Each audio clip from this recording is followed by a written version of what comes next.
gaano po ba katindi ang korupsyon? Diyan lang muna sa flood control projects, hindi pa sa infrastructure projects in general.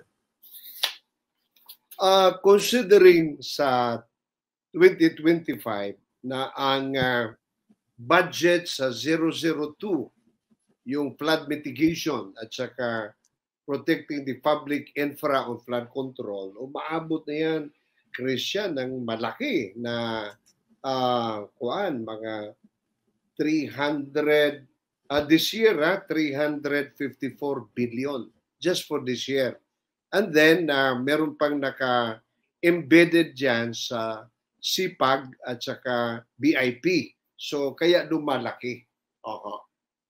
Ito yung allocation sa national budget. Okay. DPWH, yes. DPWH. Pero in terms of leakage, yung napupunta sa bulsa na mga corrupt na politiko at mga kawani ng gobyerno at saka contractor, ano ba yung mga nadidinig ninyo?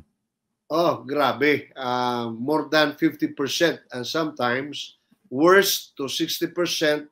And pinaka-worst pa talaga, halos walang natira, lalo na yung mga ghost. At yung pera ay patukol na lang sa mga documentation. So, yun ang pinaka-mahirap dahil sa laki na, Christian, ng ating budget, parang napaglaruan, parang naabuso at para talagang ginagawa na lang na hanap buhay sa iilan na mga maswerte na mayroong power at influence sa ating gobyerno at saka lalo na at higit sa mga mapagsamantala na mga contractors at mga suppliers. Yun po ang katotohanan yan eh. Okay. Paki-explain nga po doon sa mga hindi familiar, no? Paano ba naibubulsa yung malaking bahagi ng pondong nakalaan sana sa flood control projects? Paano siya napapaghatian? Paki-explain po yung binabanggit yung 50, 60%, or worse, zero. Walang napupuntang pondo doon sa proyekto. Alam mo kanina sa presentation ni Senator Ping Lacson, very clear naman talaga na after deducting first doon sa mga legal na mga percentages, no? Siyempre, tama at ako'y naniniwala na ang flood control ngayon umaabot na sa 25% doon pa lang sa funders. Ngayon, siyempre... Sorry po, ano ibig sabihin ng funder? Alam mo, siyempre, ang ating public works ngayon, Christian, kung titignan mo ng maigi, doon sa 002 na tinatawag, Protecting Lives and Properties Against Major Floods, 248 billion po yan. At ako itahasan talaga, nagsasabi na ito ginagawa mismo sa taga-public works. Sila po ang matawag natin na funder dahil naririnig natin, no?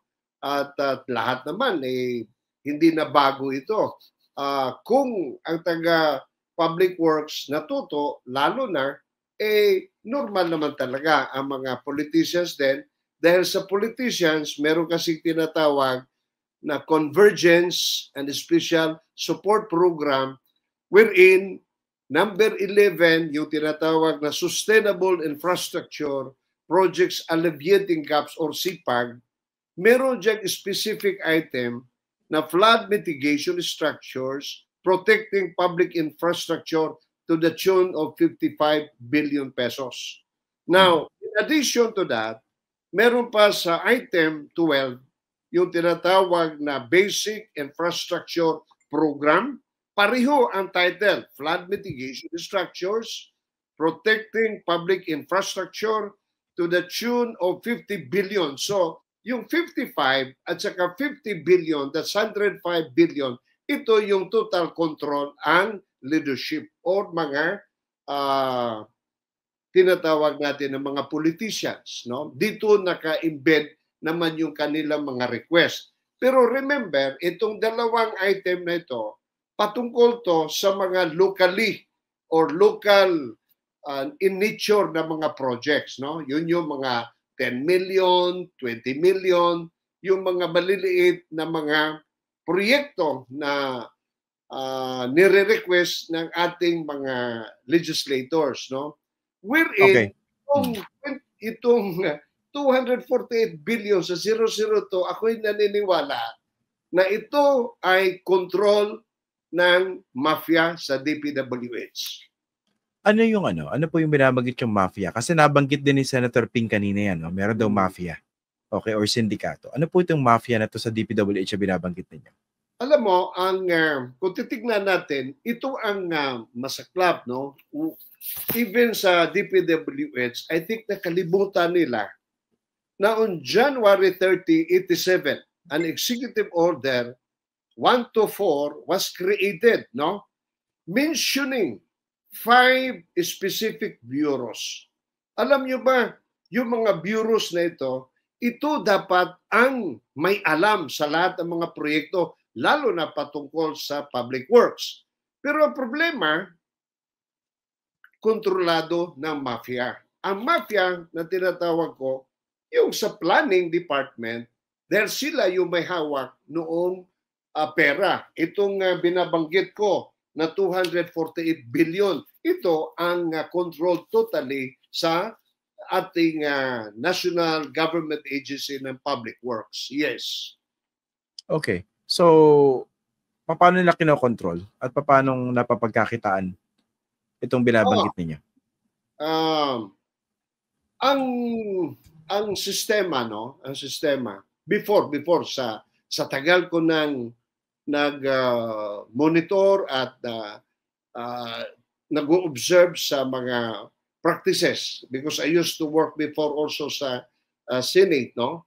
And that time ang karamihan, kung meron mang gumagawa ng mga pagkakapirahan, yung mga legislators.